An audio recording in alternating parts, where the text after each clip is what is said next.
Folks, next on Roland Martin Unfiltered for Wednesday, November 14th, 2018. Prison reform, bipartisan.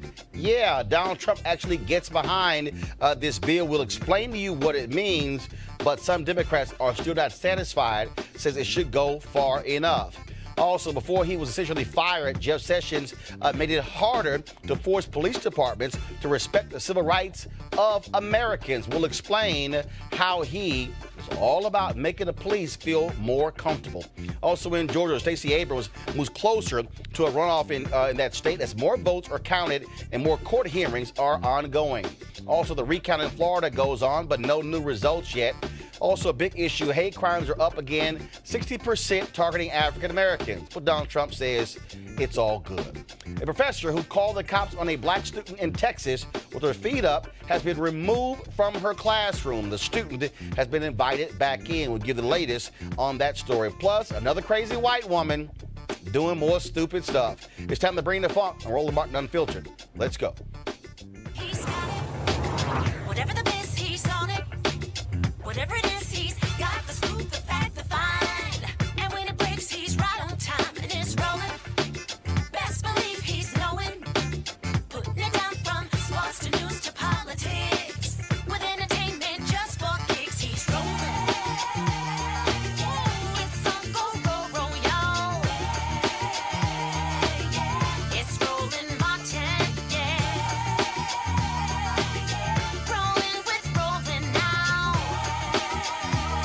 He's funky, he's fresh, he's real, the best, you know he's Roland Martin now.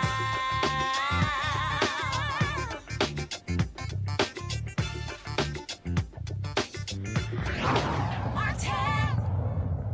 Folks, when Jeff Sessions was fired last week as Attorney General, well, he said he resigned, but yeah, he was fired. He did his best to screw everyday Americans and support police. Now, of course, you know, we've covered his speeches here on Roland Martin Unfiltered, where he pretty much said that cops, the morale was down because of consent decrees. Well, guess what he did? He left behind a memorandum sharply curtailing the use of consent decrees. Those decrees are court-enforced agreements to overhaul local police departments accused of abuses and civil rights violations. The memo means that the decrees used aggressively by the Obama-era Justice Department will be more difficult to get. Joining me right now, a couple of folks who are very familiar with this particular issue is Billy Murphy. Billy is an attorney out of Baltimore, one of the places where, of course, Sessions tried to get rid of a consent decree but got slapped down by a federal judge. But also Reddit Hudson, who leads a police accountability group out of St. Louis. And so, gentlemen, glad to have both of you. Reddit, I want to start with you. Jeff Sessions consistently hated these consent decrees, standing before a cop saying that he wanted to pull back because it was hurting their morale. He gave a speech in Chicago where he talked about how cops were slowing down their enforcement. In Baltimore, he literally tried to get rid of that consent decree, but the police department and the mayor said, wait a minute, we're in agreement with it. This is shameful what he did, leaving the DOJ after he got fired. Jeff Sessions is who he is. He was a white supremacist. He is a white supremacist. Unfortunately, he was appointed to the highest position in law enforcement in our country, and he effectively sought to push a white supremacist agenda. He has a history of being anti-civil rights, and obviously he thought his most effective work could be done in the law enforcement arena, where he was pro-law enforcement and has left, as you said, a legacy now on his way out the door of positioning police departments to act with even more impunity than they have in the past. But unfortunately for him, I think the grassroots work that's been done around this country and the reform efforts that have been led by some in law enforcement, including many of my colleagues, will ultimately see us create the kind of reforms and accountability that we know should exist for police officers that violate our human rights, civil rights, and civil liberties. Billy Murphy, first of all, this is what he actually did with this. First of all, instead of having career folks in DOJ make the decisions, he said that the political appointees will be making the decision when it comes to these consent decrees. With these consent decrees, and with it, lawyers must lay out evidence of additional violations beyond unconstitutional behavior. What the hell is that? I mean, what additional evidence beyond them operating in an unconstitutional manner? And he's also putting a date, an end date on this that's not based upon when they actually get it done, but simply says at the outset, here's the end date. And so cops could simply slow this whole thing down.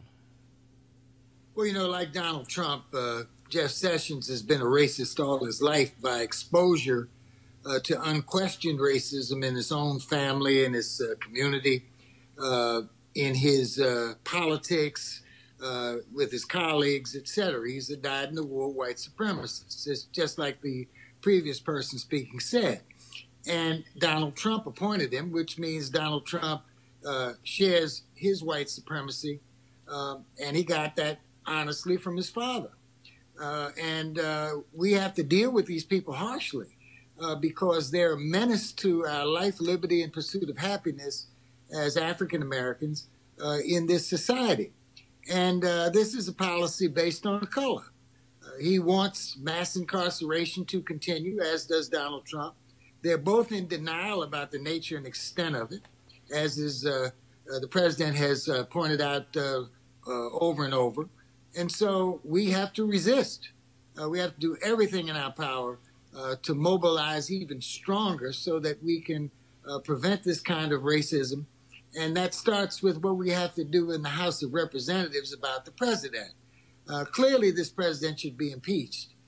We've never had a person in office as outrageous as he is, as evil as he is, as lacking in empathy as he does, and who really has shown over and over again that he has no concern for the life, liberty, and happiness of whites or blacks who happen to be middle class or below.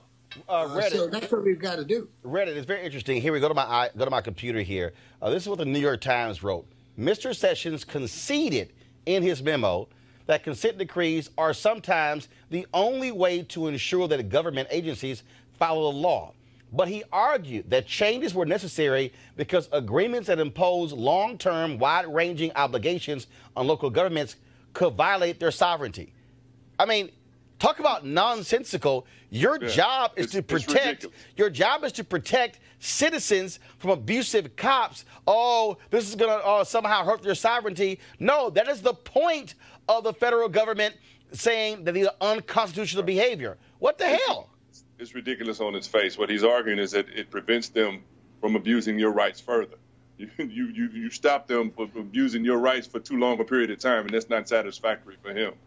As Mr. Murphy said, our responsibility is to resist, and you're seeing that across the country. I'm sitting right now in the office of the St. Louis Circuit Attorney, Kim Gardner, who's one of the most progressive attorneys, DAs in the country right now, pushing for sentencing reform, alternative sentencing, and she's very clear and intentional about addressing the systemic issues that we see produced by policies that are promulgated by people like Jeff Sessions and his ilk. We can defeat that collectively, and we will.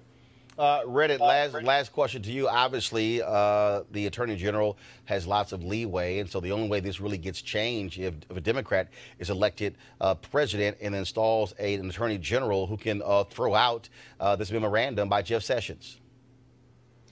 Yeah, and I think we see the makings of an interesting race in 2020. I think in spite of the fact that given the Republicans' dedication to voter disenfranchisement, voter suppression, purging voter rolls, ridiculous gerrymandering, and every other way that they can use to deny us the right to vote, I think the 2020 race is shaping up as a referendum on Donald Trump, and he's failed miserably in his capacity as the leader of this nation.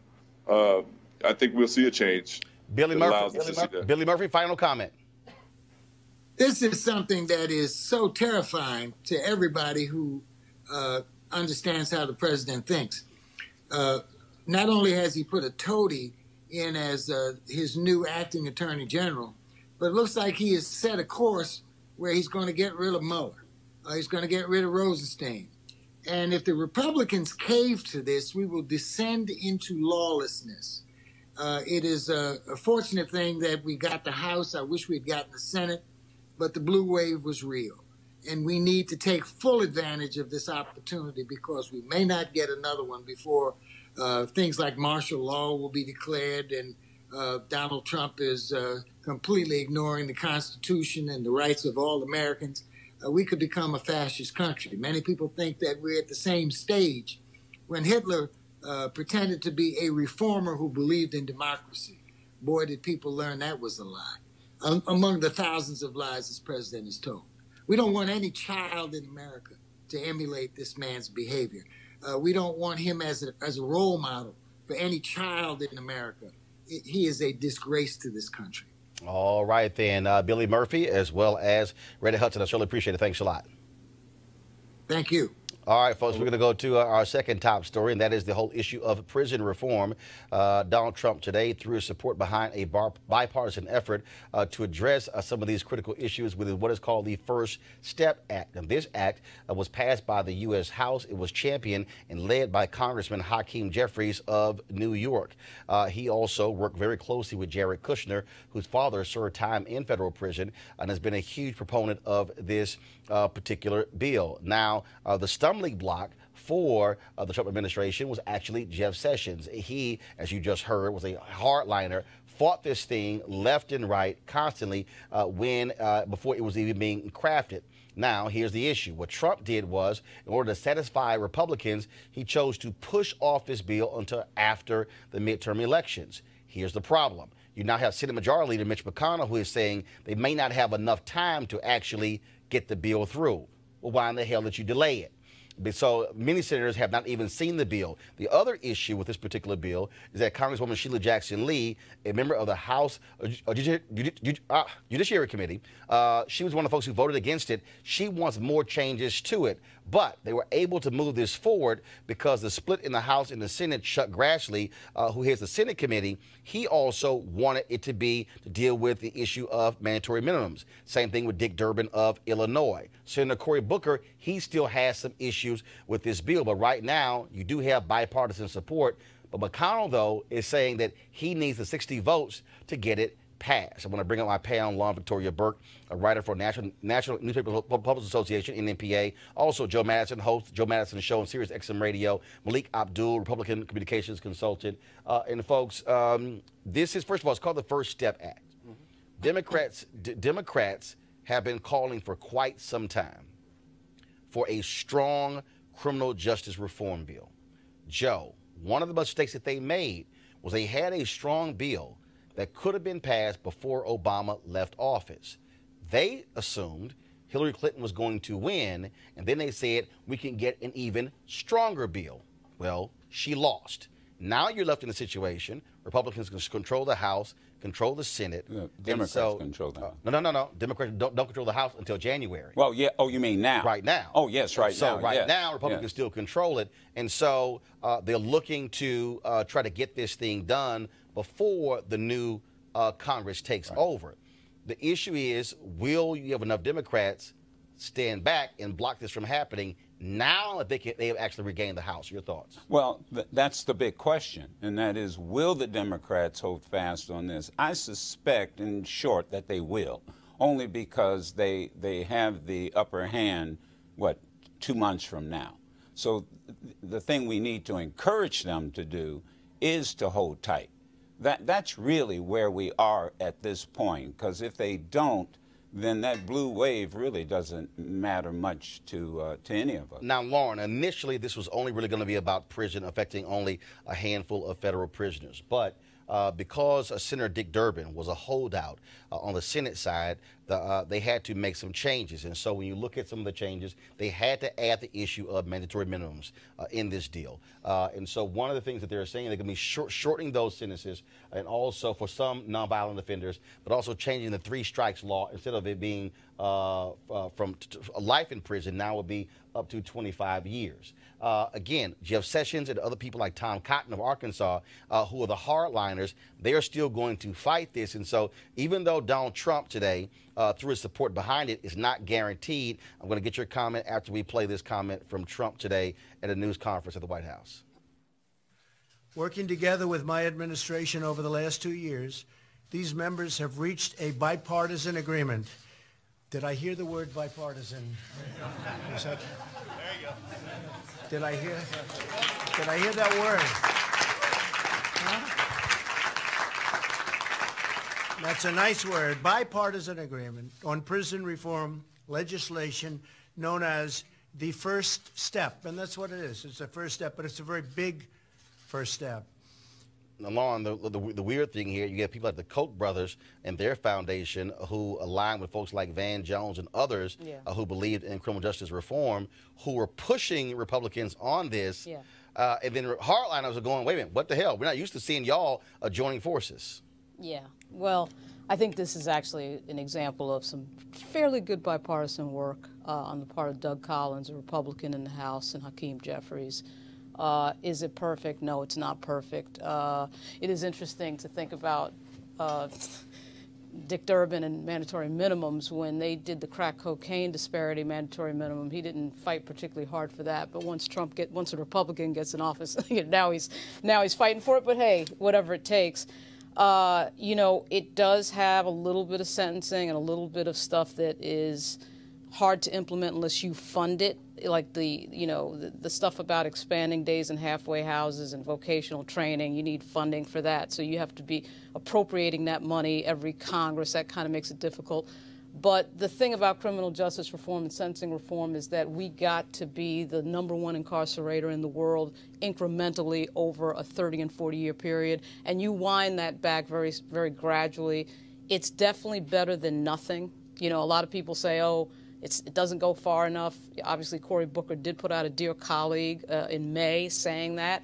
You were saying fired back at him. He fired back hard, and he was right, because Hakeem Jeffries was right, because doing something is better than doing nothing. Right. I'm not sure why Cory Booker was, other than the fact that there is a Republican in the White House, I couldn't figure out what the motivating factor there was. You'd mentioned Jared Kushner before. You know, he had sat down with a bunch of journalists back on May 1st. I sat down with him for an hour, and I'm sure you did around the same time. I actually talked to him this morning about this, and unfortunately it's off the record, so I can't say what he said. But, you know, suffice it to say that, again, these are not huge changes, but it's definitely better than nothing. Malik? Yeah, I think it's great. And this is one of those instances where the administration, every day we kind of get caught up in what comes out of Donald Trump's mouth, but forget that the federal government still moves along. Yeah. I'm excited about it. This is something that we've been looking at since early spring. As it passed out of the House, some of the things that I'm interested in are the home confinement rules, changes to home confinement rules. I think it was, what, 360 to 59 votes, I think, out of the House. You know, that's as far as bipartisanship, I think that's actually a great thing. One of the other things that I'm excited about with this is it actually reduces prison time ahead of time as opposed to at the end of it. Those are things, as far as sentencing reform, that we can get behind. I'm looking forward to it. I think the administration is right to push it. Jerron, everybody knows Jerron K. Smith at the White House. Jerron has been pushing this for a while, so I'm looking forward to it. I would probably say, as far as Cory Booker is concerned, is that he's running for president. Can I just add one other point, because what everybody's saying is right, and I think we should applaud this bipartisanship. But let me go back to one thing. I think one of the reasons you've got this bipartisanship state by state is something we learned a long time ago. This has been extremely expensive. Yep. Yeah. This has been, look, always follow the money. Yeah. I don't care if you live in a red state or a blue state. What has happened is that we have found out, and we knew this years ago, that this has cost states big-time money. Yep. Well, that's definitely true. Texas learned that and started wheeling things back. Well, but it's Texas, interesting Kansas, I mean, Republican governors. Lauren, I had a major civil rights leader in 2012 tell me that they had more support for Republican governors on the sentencing reform and prison reform than the Democrats. Yeah. Because the problem is the Democrats did not want to be attacked with, oh, you're being soft on crime. The Republicans were saying, we can't afford this. I remember on an episode of Washington Watch, I had a brother who was out of Baltimore who was angry with that. And so he said, well, it should be the moral law, the moral reason. I said, bruh, Morality has nothing to do with it. This is money. If the Democrats see it as moral and the Republicans see it as fiscally responsible, I don't give a damn how you arrive at it. I said, if you are impacted by it, it don't matter. Right. Yeah, no, that's absolutely true with the money. It's interesting to flip through Cory Booker's dear colleague from May 17. One of his biggest gripes right at the top of the letter was that the civil rights groups were excluded. He lists the ACLU and the NAACP, that they were not in the conversation. And I'm not saying they should not have been in the conversation. It would have been nice if they had been. But to me, that is not a substantive reason to be against a piece of legislation, particularly in a country that leads the world in incarceration, the rate of incarceration. But one of the biggest issues, too, in this bill, it was sort of problematic for everybody, is the issue of retroactivity. There's nothing retroactive in the bill. And typically when you do have a sentencing reform bill and they change something in the law with regard to sentencing, they do make it retroactive. So that was a big sticking point for the Democrats. And I get it. But again, it is better than nothing. It definitely is better than nothing. And again, to everybody who's watching, first of all, what we're going to do over the next several days is literally break this bill down so you fully understand. Because I can tell you, after I met with Jared Kushner back in May, I had lots of conversations with Congressman Hakeem Jeffries and others. I had talked about this on the Tom Jordan Morning Show and also had tweeted about it when I was at one of the Houston Rockets playoff games against the Golden State Warriors in the Western Conference Finals. Boy, Congresswoman Sheila Jackson Lee was not happy at all and hemmed me up in the club under the stadium. And I just told her point blank, I said, Congresswoman, you're gonna have to. I said, you keep telling me it's bad. You're going to explain to me how the chairman of the Congressional Black Caucus, Cedric Richmond, voted for endorsing it. You're going to explain to me how Congressman Jim Clyburn, the highest-ranking African-American, is voted for it. Well, Sheila Jackson, so that means there were blacks who were on that committee who voted for the House bill. Sheila Jackson Lee is problematic. She is for mandatory minimums. Try to get her to talk about mandatory minimums. Try to get her to say that she's against mandatory minimums. And one of the things that is problematic, if you say you're for meaningful sentencing reform, you have to have a conversation against mandatory minimums, which is a conversation she won't have, and she's probably going to be chair, I believe, of the crime committee once again under House Judiciary. So that's a problem. That's a huge problem. One of the other issues that Cory Booker had was that the bill gave too much discretion to Jeff Sessions, specifically Jeff Sessions, not just the Attorney General, right? But to Jeff Sessions. Now that Jeff Sessions is gone, and when the minute Sessions walked out, I emailed Jared Kushner. I said, "Your bill is going to move," because Jeff Sessions was a major problem. Oh, no. Jeff Sessions, major Jeff problem. Sessions was fighting this thing tooth and nail. Right.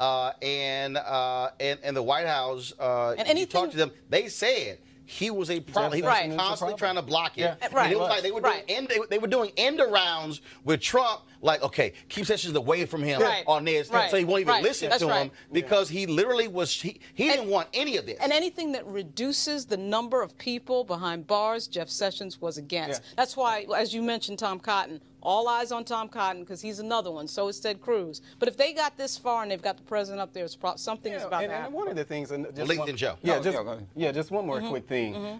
We're here in the District of Columbia. And one of the things that's in the bill is that they were, I think it's, you can't, an inmate can't be housed outside of 500 miles of their that was home. a big... You know, which you think about it, you say to yourself, wow, this is something. So with D.C., we don't have a jail here in D.C. So, you know, our relatives could be sent to California. But those are like simple things. It's not a perfect bill. Yeah, the relatives in your inmates in D.C. are sent to California. Oh, wow. And they are sent to Oklahoma. But here's the other thing, you know, in that New York Times piece you wrote with Jeff Sessions, you know, it really stood out for me when he talked about the sovereignty of this. It's states' rights. Right. That's what he's referring to. It's once again him holding up states' rights. And let us also keep in mind, the more prisoners that you have in these states, the more you get to use them to do what? You get to use them as free labor. Goes back to the peonage system. And that's exactly what we're dealing with. Now, also, last point here, folks, do understand, this is a federal bill.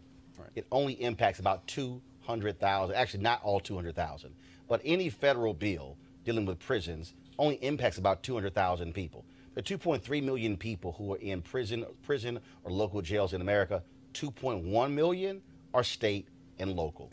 And so this is not going to impact those state and local folks. But What it does, though, of the federal government taking this position, you do have, and I hate using the phrase because we think about Reaganomics, it has a trickle-down effect. So when the federal government makes changes, then states then begin to look at this and also begin to make changes as well. And so we'll certainly, again, keep you up to date on what happens with this particular bill. Let's go to Georgia, folks, where vote counting goes on, and Stacey Abrams is now down to needing just 17,000 more votes to force a runoff.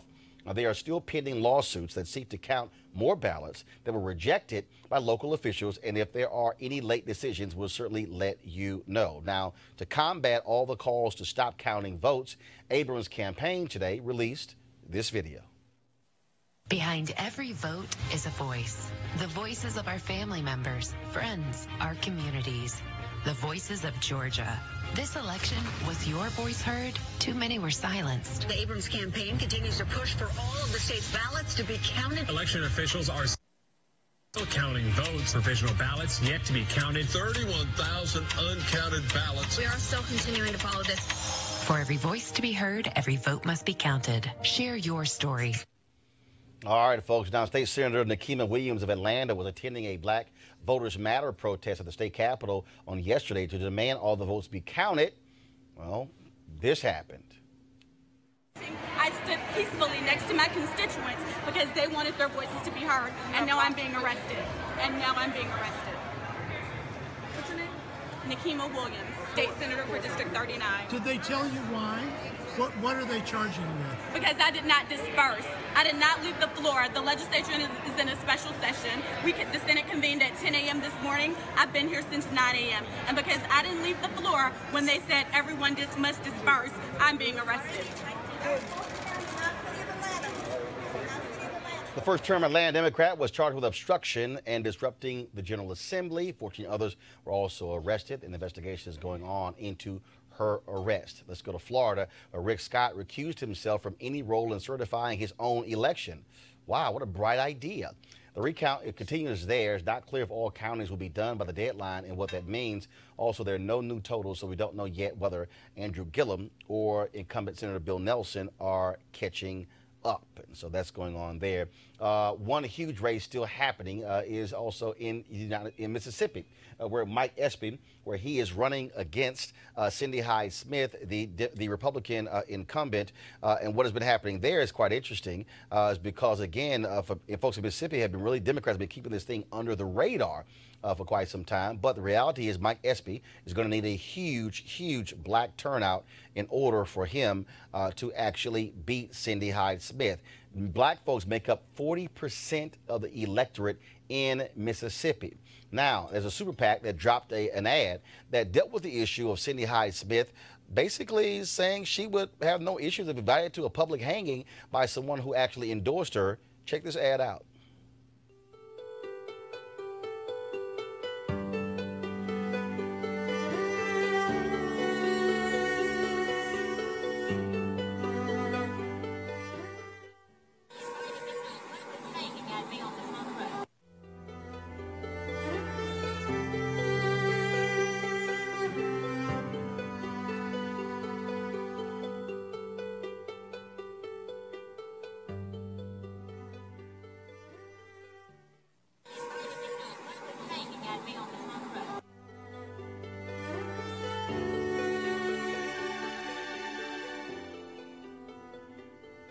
Now, Joe Biden says she's done apologize for that. She's doubled down on it as well. And I understand the point Democrats are trying to make by not trying to bring lots of attention to this race. But the reality is this is a runoff. It's taking place the Tuesday after Thanksgiving. Mike Espy, in order for him to have any shot, is going to have to turn out a significant number of black folks. I'm talking about to the tune in those black counties of 80 to 85 or 90% to pick up, again, some white support as well. And so it's not like a massive number of people voted in the general election in this campaign. And so if he's able to get anywhere from 400,000 to 500,000 votes, largely African Americans, he could win. You got the arithmetic. I mean, 2 and 2 is 4. You've explained it all.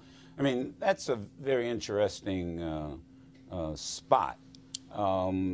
It's obviously playing on people's emotions and historical memory. I guess what worries me and what I've been hearing people calling into the show, Roland, and saying is, well, we voted in the November midterm. Why do we have to do it again? And the analogy that I've made is that if you went to the Super Bowl and it was tied, you don't leave, in overtime. Yeah. And this is overtime. And this is where you get a second chance. I can only say on your program sitting here is that, look, folk in Mississippi, and my family's Clarksdale and Moss Point, look, folks, get out and vote. It's what John Lewis said during the midterm. I bled for your right to vote. I'm not asking you to bleed. I'm just asking you to vote. Who came up with the strategy of let's not talk about it after watching Doug Jones win in the neighboring state? I mean, it makes no sense.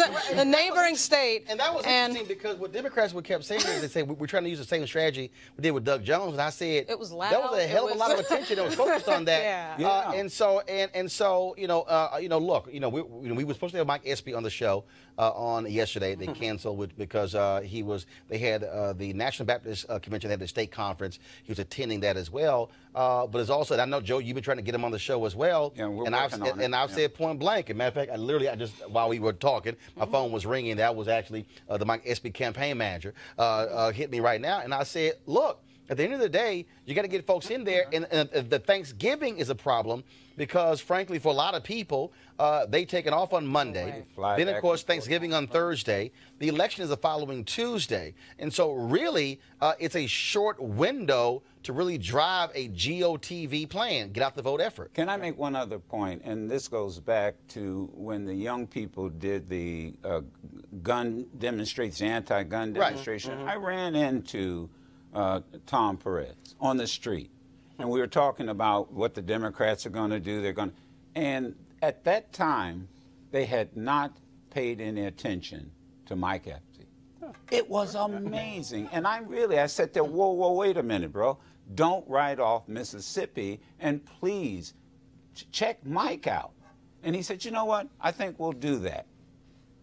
It's something, and maybe they finally realized it and listened. Well, what else makes no sense is Espy is not exactly a liberal. I mean, this is a fairly moderate Democrat, right? And it's like, why would you not want to toy with that? Here's what it is, Malik. It's because, frankly, Democrats have taken the position of we can never win in Mississippi. Right. We can never win in Alabama. And the point that I keep saying is, you can never win if you never try.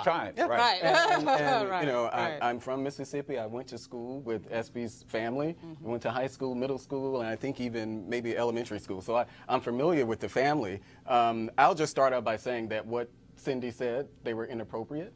I think they were racially insensitive. I think she should apologize full-throatedly for it. I don't think that she's a racist. She was a lifelong Democrat and Hillary Clinton supporter, actually.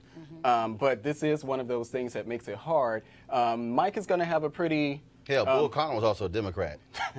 Well, yeah, good point. You're talking about the Southern strategy. Yeah. But Mike, he's going to have a pretty was a Democrat. hard time there. I think probably 88% or so of blacks supported him in this runoff, so they're going to have to get a really strong showing with blacks in order for him to to Joe's point, the reality is, look, it is a runoff. Yeah. Yes, you have to go out and vote again. You have to do it.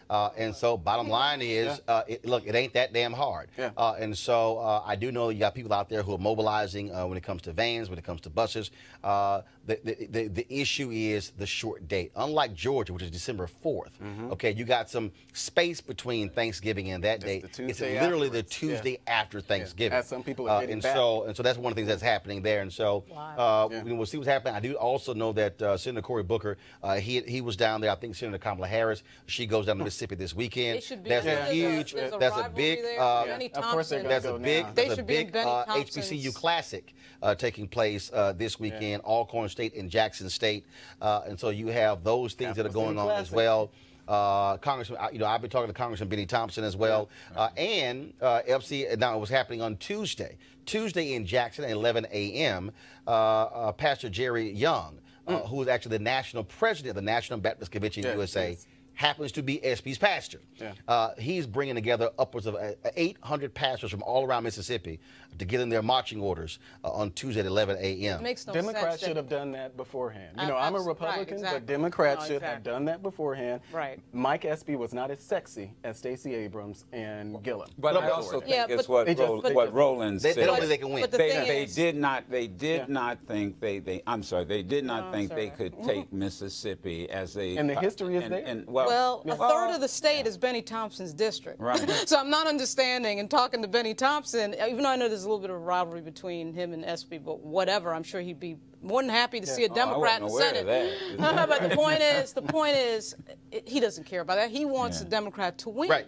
So it makes no sense that, you know, the Democrats act like this race isn't happening. It's very quiet. Yep. So we'll see what happens. But of course, we'll be focusing on this race every single day between now and November 27th. And I might very well be on the. Hey, and Mike, will you please show up on our show? Oh, you know, we do have. You know, hey, Mike, we do have an audience. No. Trust me, Joe. I've already told his wife, do your show. All right. I got your back. And if I see them, I'll tell them. Yeah. No. He's on tomorrow. Oh, he's on tomorrow. After they canceled yesterday, I was like. Yeah, because we were supposed to get him on this week also, and they posted. No. Yeah. He'll be on your show. All right. I've already talked to the wife. See, sometimes. I know who you. Who's in charge. Sometimes right? you got. That's why you always talk to the wife when some other folk ain't doing right. All right, folks. Senate Majority Leader Mitch McConnell. Y'all want to see one of the most stuck on stupid things I've ever seen?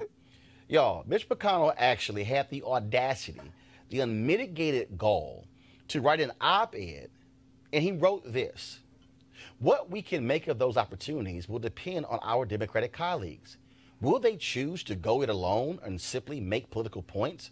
Or will they choose to work together and actually make a difference? Malik, I'm going to start with you. What the hell? I mean, this is a man who for the last 2 years has said the hell with Democrats, who ignored the blue slip process, and even where Republicans were objecting to a federal judge, he and Chuck Grassley said, we don't care, we're ignoring that rule or that tradition in the United States Senate.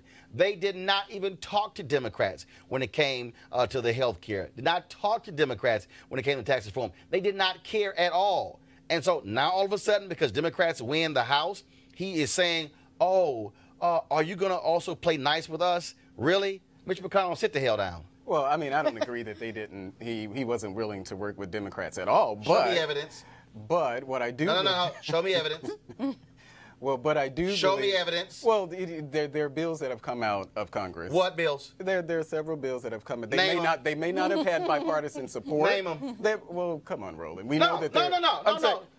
No. If you're gonna say there's evidence, present the evidence. I said that Democrats may have opposed some of the legislation that have come out of it, but you know, this is where we are with politics. Can you show me where Mitch McConnell in the last 2 years actually tried to have a bipartisan effort with Democrats? Take your time. I'm sure if I had a moment, I'm sure I can come up with something. Hold on. You got a moment. No. Joe, go ahead and talk and think for a second. No. I want you to come up with something. I want you to pick your phone up and Google it, try to find it while Joe and Lauren are talking to find me some evidence. There's one, the trade bill. Remember the trade bill that Obama passed and Democrats were against it. Elizabeth Warren was against it. Not tax reform. Nah, what tax reform? Nice try. The trade bill was like the only thing I could think of. Well, let me go way back. But I mean, you know. And you know, I told you, I always say, you know, an old politician once told me, you listen with a third ear, read with a third eye. The third eye and what I read in my ear and what I was listening to. Do we remember when President Obama got elected and we were all around here in Washington at the inaugural dances, and there were January 20th, and there were a group of Republicans that were in a restaurant not far from here that said, "We don't care what he introduces. Right. We are not going to work with this president, and we're going to make sure he fails. Make sure he's a one-term president." But if they're willing to work with him, that's another part of the quote that I'm talking about this. What Mitch McConnell? What he just wrote. So now what he's saying is, oh, will the Democrats work with us when he's on record along with the Republican leadership having said when our first black president got elected, I'm not going to work with him. But he did actually say that he was willing to work with him. There's another part to that wait a statement minute. that Why people are left you, off. Here's what I don't Did that happen? Why are you ignoring? Wait a minute. Why are you ignoring a meeting with Republican leadership that said they went on record? Well, whether they went on record, I'm pretty sure that Democrats, their goal is to make Trump a one-term president. No, they said no. But Democrats may not have articulated that specific line. But I'm sure Democrats have no interest in Obama making. Of Trump being a two-term president. Look, I'm going to tell you. Listen. Do you think that Democrats want to make Trump a two-term president? I'm not answering questions. I'm not here to answer your question. Now let me make it very clear. Okay. Let me make it very clear. They met in the caucus room. Yeah. And they said, we will not support anything this president does, even if it hurts our constituents. And Democrats have not done that. I didn't finish my sentence. Okay, but Democrats have not done that at all. I didn't finish my sentence. Okay, but Democrats have not done that at all. See, no, this is the way they play this game. What is the play? What is the play is not paying attention to what he's saying. Joe, go ahead. Because because it's the way you try to get folk off the last meaningful sentence. Right. Even if it hurts our own constituents. Now, that's what they said. Then when you read this, it's like, oh, well, how about you guys work with us? Right. You should have not said that on January 20th of 2009. Right. And now what you're doing is asking the Democrats to play with you when you went on record. Now, they didn't keep that promise. You know why? Because they couldn't. Because their constituents weren't going to allow themselves to be hurt. I mean, even Republicans are laughing at Mitch McConnell. Thank you. Even they're going, damn, Mitch, now, come on now. Don't even act like let's not pretend that meeting, they did everything but cut their wrist and make blood donations. Lord. But see, the bigger thing here is these people have been in control of the Supreme Court, the U.S. House, the U.S. Senate, and the White House, and still have found a way to sit around and whine for 2 years about Barack Obama and all this other stuff and get absolutely nothing done. This is a man. It's unbelievable. And let me just remind the folks at home. See, I just want y'all to know. See, this is why they ain't want people, people look like me to read. Why they ain't want that to happen. Here's what actually happened. In North Carolina, Obama appointed 2 black women. One of them who has served on the state Supreme Court, I believe she was the Chief Justice, to the federal bench. Tom Tillis, as well as, who's the other Republican from Richard Burr? They blocked both sisters, both of them, from being appointed. Trump wins. What do? They appoint Thomas Farr, the man who argued the voter ID law in North Carolina that was deemed unconstitutional by a conservative Supreme Court. They nominated him to the very seat where they blocked those 2 black women. I don't recall Mitch McConnell talking about bipartisanship when that happened.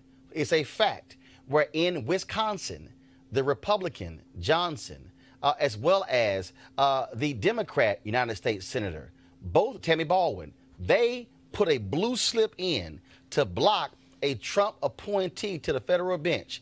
Senator Chuck Grassley and Mitch McConnell ignored the blue slip from both of them. And so, Mitch McConnell, you have no room whatsoever to say anything about bipartisanship because you have not done it. You have not led. And so this is a laughable column. And I appreciate the laughter today on my 50th birthday because, it's like Comedy Central. You can't get laughs all the time from some networks. And I'm sure people at Fox News had to be laughing like, y'all. Okay, we're going to put this under the comedy section with what Mitch McConnell just sent us. Because, Malik, it is a joke. Yeah. And how he has led, it has been an iron fist. Because not only that, let me also correct people. They keep saying that Harry Reid got put in place nuclear option. No, let me give you the nuance. Harry Reid kept the nuclear option in place for Supreme Court justices. Yeah. Mitch McConnell said we will have it where it's 51. Had the rules been in place and stayed that way with a nuclear option, Brett Kavanaugh would have never been confirmed to the United States Supreme Court because he would not have gotten 60 votes. That is a fact. Okay. So I just want to clarify something. Go ahead, because clarify. It's something that Democrats and the media has said for a while. McConnell said the single most important thing we want to achieve is for President Obama to be a one-term president. He went on to say that it is possible that the president's advisors will tell him he has to do something to get things right. If he were to heed that advice, he would, I imagine, find more support around our conference. Now, this is actually something that he said on... No, I want you to go back. If... Well, no, give me the qualifier. So the question that they asked after he said the single most important thing, they said, well, does that mean endless or at least frequent confrontation with the president? McConnell says immediately, if President Obama does a Clintonian backflip, if he's willing to meet us halfway on some of the biggest issue, it's not inappropriate for us to do business with him. Now, and he said this on October... Okay. He said this on October 23rd, 2010, and not Lauren, January. Hold on, not January, as has been and suggested. Lauren and Joe, please, please provide the number of efforts where Obama did that very thing. No, and if but this is just a clarification of what the facts are. Joe, go ahead. So you disagree with these? Go ahead and handle this. Matter of fact, I'm just going to take my jacket off. Excuse me. No. Don't sit there and look at me with those doe eyes, brother. Let me tell you this. You have got to understand, that's a public statement. I know what those Republicans said privately. I am telling you that my conversation with them who were in the room, listen, who were in the room on January 20th, talked to some of us who have long-standing relationships, even though they may be of the opposite party. And I asked them directly, did y'all do this? Oh, yeah, we did it. Matter of fact, Newt Gingrich admitted on Fox, we did it, and it's really no big deal because the Democrats do it too. So please, I hear what you're reading is from the Washington Post. Excuse me. What you're reading is accurate. It's a public statement. It does not negate what I'm telling people happened in the caucus room on that night. But the statement that we're referencing happened in October of 2010. It doesn't negate. Malik, Lauren, correct me if I'm wrong. Correct me if I'm wrong, Lauren. Didn't Obama try to get a construction bill through? Yeah. Did Republicans vote for it? Of course not. Didn't Obama pass a stimulus bill that had 40% tax cuts of the bill? Did Republicans back that?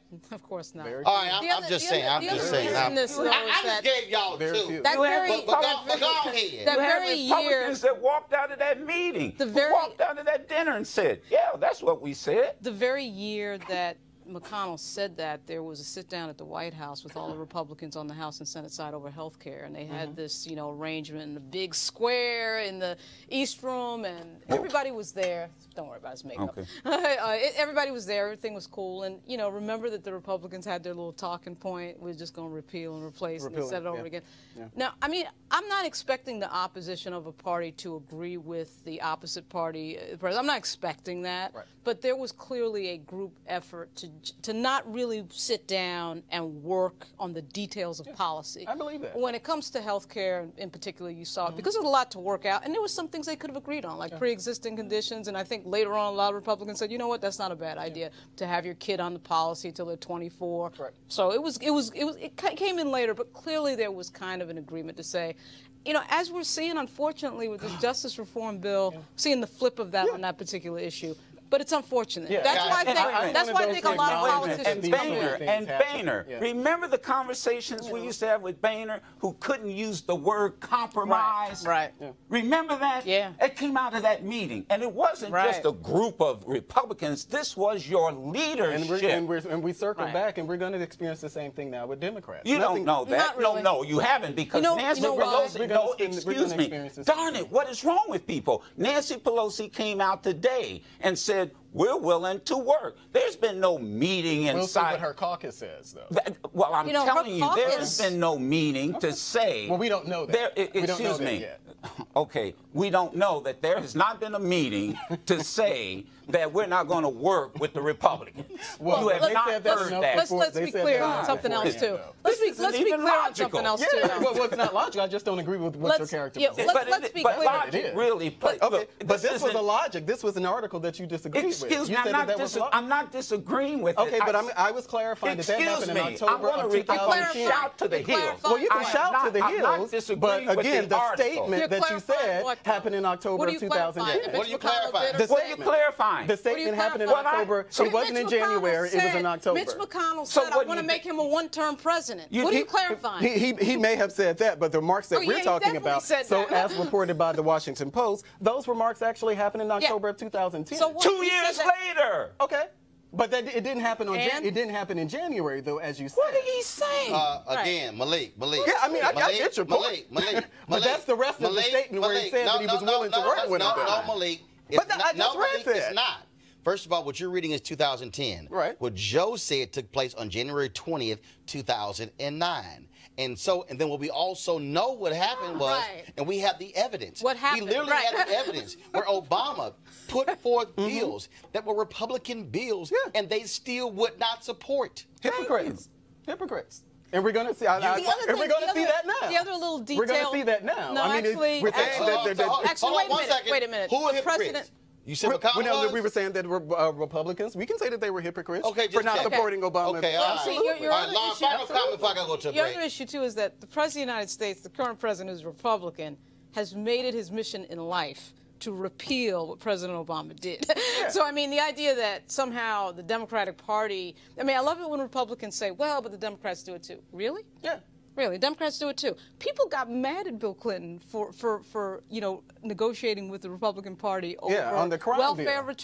Welfare on the crime reform bill and that we're trying to fix now. Yeah, okay, whatever. And, it's true. So you want to go back to Nixon? You want to go back? You want to go back down the criminal justice reform path? And you're going to blame Clinton? As long as we can go back to super predator Hillary Clinton. Whatever. All of Republican arguments. She said is super predator, a myth. That's what she they called do. black kids a myth. They changed the subject. Now he's talking about Hillary Clinton. But you said that we want to go. You were going to go back. But you were going to go back to Nixon. They do. Well, actually, no. I can go back to last year when Senator Tom Cotton of Arkansas actually said we need more people in prison. And the reason they changed the subject is no. You can't defend Republican Tom Cotton of Arkansas said we need more people in prison. He has replaced Jeff Sessions as the most staunch prison person in the United States Senate. And Ted Cruz. Yeah, these are Republicans. All right, y'all. We're going to go to a break right now. When we come back, I'm going to tell you about some breaking news involving Michael Avenatti. He's in jail right now. That's up next. The Roland Martin Unfiltered.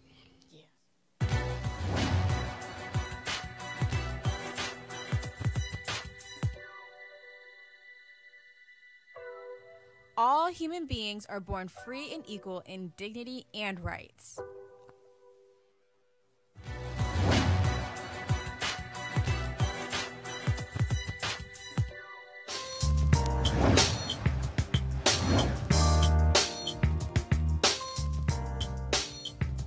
Folks, hashtag HBCU Giving Day. Our University of the Day is Dillard University in New Orleans, Louisiana. Founded in 1869, notable alumni, activists, of course, ambassador, former Atlanta Mayor Andrew Young, PBS Pinchback, the first black governor of Louisiana, and Martin Luther King Sr., pastor and father of Reverend Dr. Martin Luther King Jr.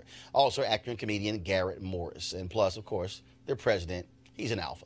All right, folks, to get the Dillard, go to Dillard, DILLARD.edu, Dillard.edu. You can follow the president on Twitter at Hip Hop Prez. That's right, Walter Kimbrough. What up, 06? All right, y'all.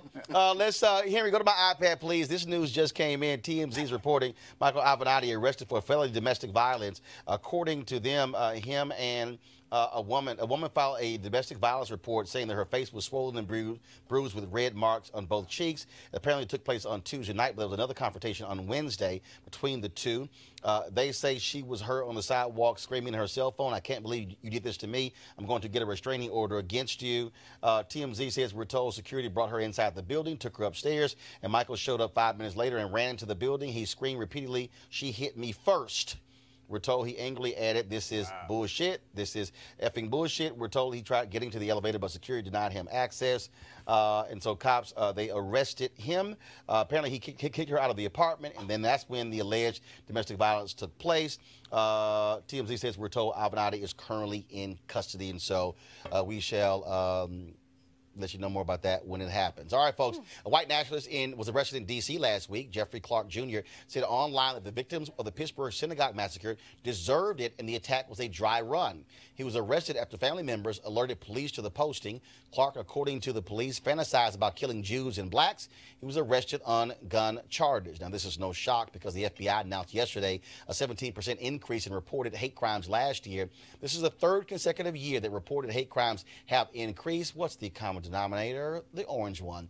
It's the single biggest spike since the surge of incidents targeting Muslims after the attacks on 9/11.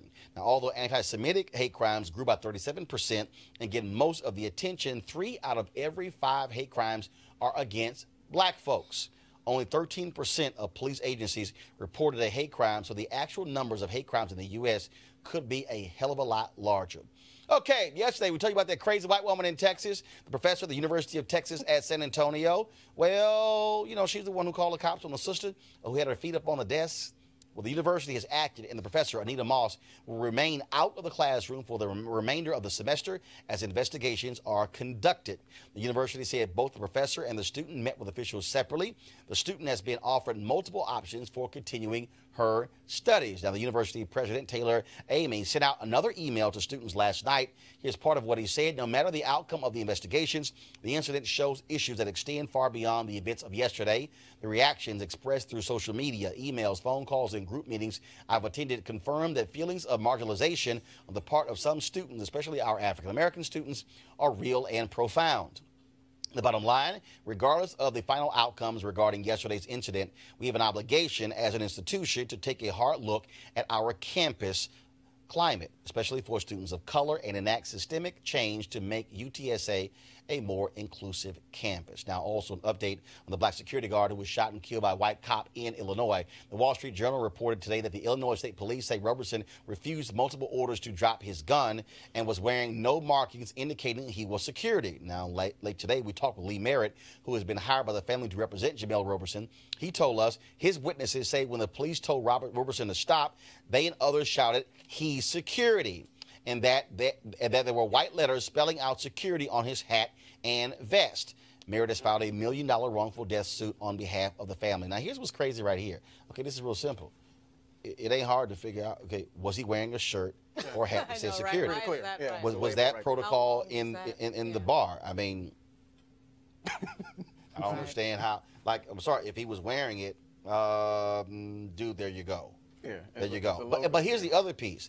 From the police standpoint, I'd be very curious to, first of all, were there body cameras? Mm-hmm. 2, was anyone rolling on video in terms of what took place? And look, I'm sorry, y'all can say whatever y'all want to, but we know cops lie all the time when it comes to police reports, especially when they shoot and kill somebody, Joe. And you had people saying he's security. He is security. I mean, that's clear, and I think that's what they're going to find out. And the policemen have been calling my show almost 100%. I can't think of one that called that said he was right. They all said he simply was wrong. He did not follow proper procedures. There's no ifs, ands, buts about it. This is terrible. And then back to the professor, the biology professor. Yeah. Look, man. Folks are emboldened. And the other story about this white supremacist, this one hits home, a little close to home for me, because he lives not far from where our studio is. And see, the bottom line, black folk, you're supposed to be fearful of black people. I'll be honest with you, maybe we ought to reverse this. Maybe we ought to be fearful of some white people, because the last few weeks, you've not seen black folk walk into a synagogue and shoot old people in the back of their head. You've not seen black folks do these mass killings. The majority of mass killings in the United States of America are done primarily by young white men. And, we need to get real. And on this Thanksgiving Day, I'm with you. will you tell that crazy uncle at the Thanksgiving table, quit calling 911 on black folk? Just stop it.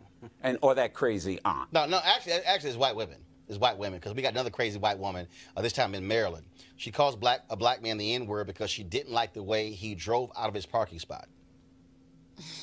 Yeah, I'm dead serious. And remember last week we had the white woman who was mad because the car was like 2 inches in the walkway.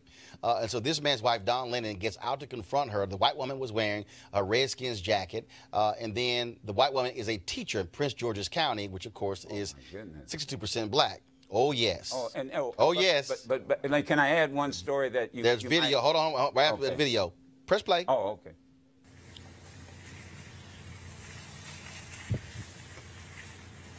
Did you just call my husband the N-word? Yeah, I did. In front of my children? You just called my husband the N-word in front of my children. Did you? Touch me. Do it. You go to jail. You go to what? Next time you're going to say it to the wrong person. And I ain't going to be as nice. And I got your license plate number too. And it will be on the internet. You're on the internet, ma'am, so keep on being racist. You live with black people. Get used to it. I keep telling y'all crazy white women, this is going to lead to the end of black unemployment. Because every time one of y'all act a fool. So we're going to give y'all, real quick, I know the show's supposed to be over at 7. I'm going to do this for 30 seconds. Okay, so all black people, I'm about to give y'all the rules when y'all dealing with crazy-ass white women, also crazy white men. First of all, what I want y'all to do is I want you to turn your phone horizontal. Landscape. And the reason I want your phone to be landscape is that way, when we play the video, it fills the whole screen. See, when you shoot this way, what happens is we got the black bars on the side. So we need y'all to have them, because see, television is in 16:9, and so then we get to fill the whole screen up. Okay, that's first. Right, thanks. Okay, so when the white person act a fool, what I want y'all to do is, I want you to do a manual zoom in like this here. I want you to, Henry, give me a wide shot. Give me a wide shot. This is what I want y'all to do. I want you to like zoom in and really get their face real good, and then you can zoom right out and get the wide shot. That's what I want y'all to do, okay? I want y'all to zoom in, I want y'all to zoom out. Okay, here's the last thing, and you right, this sister was right. She shot the license plate. See, we can run the plate. We can run the plate and the make of the car anytime they act the fool. That way we ain't gonna be trying to guess who the hell they are. And so it'll make the search a lot quicker. So y'all get the license plate and then shoot them. And right, because here's the narration. You got the narration. Because the deal is this here. She gonna lose her job. Like the white boy lost his job in Florida, and the white boy in North Carolina, in New York, and the white boy in New York. Don't worry about it.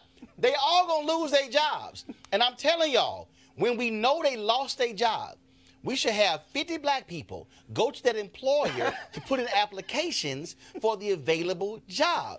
And so to all y'all crazy white people, there are about 1.8 million unemployed black people.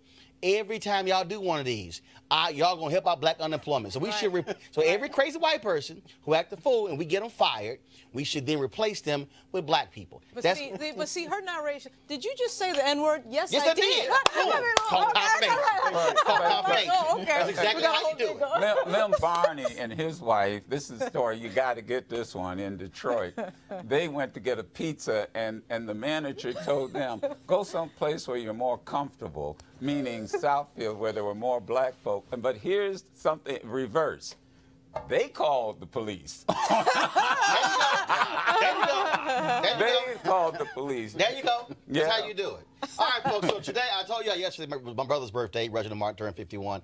Today's my birthday. I turned 50 years old. And so here's what's interesting. Happy birthday. I appreciate that, Joe. So what's really interesting is folks have been asking me, oh, man, you're going to do a big party. Okay, so let me be just real clear, okay? Birthdays are not a big deal to me. So let me explain why. It wasn't a big deal when I turned 18 or 21. Actually, the biggest birthday for me was 25. My damn auto insurance went down. Okay, so 18, 21, 30, 40, 50 is not a big deal. Here's why. Because I think too many people, they make a big deal out of these milestone birthdays when really what you should be doing is enjoying life every single day. If you actually enjoy life every day and every hour, every minute, every second, it's not that big of a deal. So somebody said, well, are you going to throw the birthday party? Look, I'm going to be 50 between now and November 13th, 2019. I can throw a 50th damn birthday party in March or June if I want to. And you know what? And if I don't, I can throw a 50+1 party next year. The point I'm making is you need to learn how to love and live your life. My life motto is very simple. Hashtag live life, love it. I think for a whole bunch of people, what happens is they go through their life and they are mad, upset, and they're despondent and depressed because of how their life is. They look at other people's lives. They look at in terms of what they make, look at how much money and the vacations they take. And what you really should say is, look, this is the life I have. How can I live and enjoy it? Don't get so consumed by a birth date. And what you should be saying is, if God wakes me up every single day and I've got breath in my body, I'm going to live today like it's my birthday. I'm going to live today like it is an absolutely amazing time. And so I appreciate all the birthday shout outs. I appreciate all of that. And I understand, again, how folks get excited. Because, see, for a lot of men, we understand the birth date. It's these sisters out here who took this shit from a birth date to a weekend, to a week. Now it's a damn month. I know some sisters, they got like a night. They celebrate like literally the inception all the way through being carried. And so now they birthday like a 9-month thing, okay? And so y'all just taking that a little too far, all right? Hey, y'all call Roland. Y'all taking that a little too damn far. So all I'm saying is, what you should be doing is enjoying every single day of your life and live it to its fullest and be happy. That's what you should do. Okay, so I see they got a birthday cake for me over here. No, just leave it. Yeah, leave it. Yeah, no, go ahead and leave it with Joe. Get a shot of it. Leave it with Joe. All right, so this is the birthday cake. Okay, hold up. We got to show it for the cameras. Don't worry about it. I got it. Babe, my mama did wedding cakes for 30 years. I done dealt with many cakes. All right, y'all can zoom in. And so, what does this say? It says, happy birthday, Roland, from your friends at hashtag Roland Martin Unfiltered. This actually came from the staff, which means I paid for this damn cake. And so, again, thanks a bunch. I appreciate that. And matter of fact, in D.C., so Mark Barnes, huh? Red Velvet. Oh, it's Red Velvet? Oh, yeah. There we go. Even the white people who work with black people, no. Okay? Don't come here with that damn white cake. I'm letting y'all know. Come with the Negro cake. I appreciate that. And so we appreciate it. Thank you so very much for everybody. Look, please support RolandMartinUnfiltered.com. Of course, what we do here, unlike any other show out there, it's a whole bunch of people who are out there streaming, who are talking. But in terms of what we do, no one else is doing this 5 days a week. So we want you to join our fan club. Look, I don't care how much you give. We're asking our followers to give $50 for the whole year to join our fan club. And so when we do different things around the country, we're going to have discounts on products. We're also going to be able to have special limitations, a lot of different stuff. But the reality is we want this to be independent. We want you to be able to support this because we need our voice telling our story, controlling our narrative. And so that's why it's critically important. So go to RolandMartinUnfiltered.com to support what we do here because it is vital that we have a platform to tell our story. Okay, folks, tomorrow, Mike Epstein will be here. Yeah. He going to be here because his wife said he going to be here. And if he's not here, I'm going to call his wife and say, put him on the phone. And so we'll be talking about the Mississippi Senate race. And as Joe said, if you're in Mississippi, you better go vote on November 27th. And don't be staying at home and just somehow thinking it can't happen. Because guess what? A whole bunch of y'all thought a black man couldn't be president. A bunch of y'all in Massachusetts thought a black man couldn't be governor. In Virginia, they thought a black man could not be governor there as well. And guess what? And there are more black people in Miami-Dade County that actually voted. Andrew Gillum wouldn't be in a battle of his life right now. I'm gonna leave that one alone. Hey, Roland. Yes, sir. Your birthday. This is $100. I'll take it. What we got? Wait, what y'all reaching for? I'm telling you, man. What the hell y'all reaching for? For your fan club from Sherry, Madison, and I. There we go. That's what I'm saying. And I challenge everybody watching. For his birthday, join the fan club. So I'm going to be the first. All right. Now, y'all, wait a minute. Y'all can pass it up. Hey. Y'all didn't check to see if it's real. Pass it down. There you go. All right. So Joe Madison signed up. 2 members out Bring the Funk fan club with a $100 bill. Let's see how many of y'all will join today. And I'm going to give the number tomorrow. So if you go right now, Bring the Funk fan, you can pay via Skype. You can play Square. You can do the Cash app. You can also do PayPal as well. If y'all want to do all that, we'll give you the address to send a check. It's all good. We take all forms of money. But if it bounce, I'm going to show up at your damn house. Yeah. All right, y'all have a great day. I got to go.